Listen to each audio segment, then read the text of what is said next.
Hello friends, welcome to RX500mg। आज हम बात करने वाले हैं बॉडी की कुछ नॉर्मल वैल्यूज़ के बारे में। आज हम जानेंगे कि बॉडी की कुछ नॉर्मल वैल्यूज़ कितनी होनी चाहिए और कैसे हमें इनका नॉलेज होना चाहिए ताकि हमें ये पता रहे कि बॉडी के अंदर कोई प्रॉब्लम तो नहीं है। तो चलिए बात करते हैं। सबसे पहले हम बात करते हैं ब्लड प्रेशर की। तो जो बॉडी का नॉर्मल ब्लड प्रेशर लेवल होना चाहिए वो 120/80 होना चाहिए, यानी कि सिस्टोलिक और डायस्टोलिक प्रेशर का जो रेशियो होना चाहिए वो 120/80 है। इसका मतलब ब्लड प्रेशर आपका नॉर्मल है। इसके बाद हम अगले वैल्यू की बात करें तो अगली वैल्यू है SpO2। SpO2 का मतलब होता है बॉडी के अंदर ऑक्सीजन का सैचुरेशन लेवल, यानी कि आपके अंदर बॉडी के अंदर ऑक्सीजन का क्या लेवल है उसको पता करने के लिए पल्स ऑक्सीमीटर का यूज़ किया जाता है। अगर उसमें आपकी वैल्यू 95 to 100% अगर है, यानी 95 to 100 95 और 100 के बीच अगर इसका की वैल्यू है, इसका मतलब आपकी बॉडी के अंदर ऑक्सीजन का सैचुरेशन लेवल नॉर्मल है। अब हम बात करते हैं पल्स रेट की। पल्स रेट अगर देखा जाए तो जो उसकी नॉर्मल वैल्यू होती है वो होती है 72 पर मिनट्स, यानी कि 72 बीट्स पर मिनट अगर आपके का पल्स रेट है, इसका मतलब आपका पल्स रेट नॉर्मल है। अब अगली वैल्यू की अगर हम बात करें तो अगली वैल्यू है बॉडी टेम्परेचर। तो बॉडी टेम्परेचर की अगर हम बात करें तो हमारे बॉडी का जो नॉर्मल टेम्परेचर होना चाहिए वो 37 डिग्री सेंटीग्रेड और फ़ारेनहाइट में इसकी वैल्यू 98.6 डिग्री फ़ारेनहाइट होना चाहिए। अगर इतनी वैल्यू है इसका मतलब आपको फीवर नहीं है, यानी आपके बॉडी का टेम्परेचर नॉर्मल है। अब हम बात करते हैं ब्लड पीएच की। तो ब्लड का जो पीएच होता है उसकी जो नॉर्मल वैल्यू होती है वो होती है 7.4। इसके बाद हम बात करते हैं हीमोग्लोबिन लेवल की।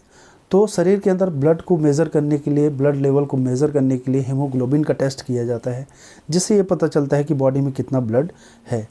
तो हीमोग्लोबिन की जो वैल्यू होती है नॉर्मल वैल्यू, वो मेल और फीमेल में दोनों में अलग अलग होती है। तो सबसे पहले हम बात करते हैं मेल में। तो मेल में जो इसकी वैल्यू होती है वो होती है 14 to 17 ग्राम पर डेसीलीटर, यानी 14 से 17 ग्राम पर डेसीलीटर अगर वैल्यू है, इसका मतलब मेल में तो वो नॉर्मल वैल्यू है। फीमेल में इसकी जो नॉर्मल वैल्यू होती है वो होती है 13 to 15 ग्राम पर डेसीलीटर। 13 से 15 ग्राम पर डेसीलीटर इसकी नॉर्मल वैल्यू होती है फीमेल्स में। अब हम बात करते हैं रिस्पायरेशन रेट की। रिस्पायरेशन रेट अगर देखा जाए तो एक एडल्ट में एक नॉर्मल जो वैल्यू होती है इसकी 12 to 18 ब्रीथ पर मिनट होती है, यानी श्वास लेने की जो दर होती है वो 12 से 18 ब्रीथ पर मिनट के बीच अगर है, इसका मतलब आप स्वस्थ हैं। इसके बाद हम बात करते हैं ब्लड शुगर लेवल की। ब्लड शुगर लेवल को मेज़र करने के लिए दो तरीके का टेस्ट इसमें किया जाता है। एक होता है फास्टिंग, एक होता है पोस्ट ब्लड शुगर। फास्टिंग का मतलब होता है खाली पेट इसका टेस्ट कराया जाता है। उसके बाद खाना खाने के बाद, उसके खाना खाने के 2 घंटे बाद इसका जब टेस्ट कराया जाता है उसको पोस्ट ब्लड शुगर लेवल कहा जाता है। दोनों वैल्यू अलग अलग होती हैं। तो जो फास्टिंग का नॉर्मल वैल्यू होता है वो होता है 18 to 100 मिलीग्राम पर डेसीलीटर। अगर इसकी वैल्यू 80 और खाली पेट की अगर वैल्यू, शुगर लेवल वैल्यू अगर 80 से 100 के बीच है, इसका मतलब फास्टिंग लेवल आपका सही है। इसके बाद अगर खाना खाने के 2 घंटे बाद जब हम टेस्ट कराते हैं उसकी जो नॉर्मल वैल्यू होती है वह 120 to 140, यानी 120 से लेकर 140 मिलीग्राम पर डेसीलीटर होती है। अगर इसके बीच है, इसका मतलब आपके बॉडी में शुगर लेवल सही है, नॉर्मल है। अब नॉर्मल वैल्यूज़, बॉडी की नॉर्मल वैल्यूज़ से रिलेटेड अगर कोई और जानकारी चाहिए तो आप मुझे कमेंट कर सकते हैं। और ऐसे ही मेडिकल वीडियोस आपको आगे भी मिलते रहें, उसके लिए इस चैनल को लाइक करिए, सब्सक्राइब करिए और शेयर करिए।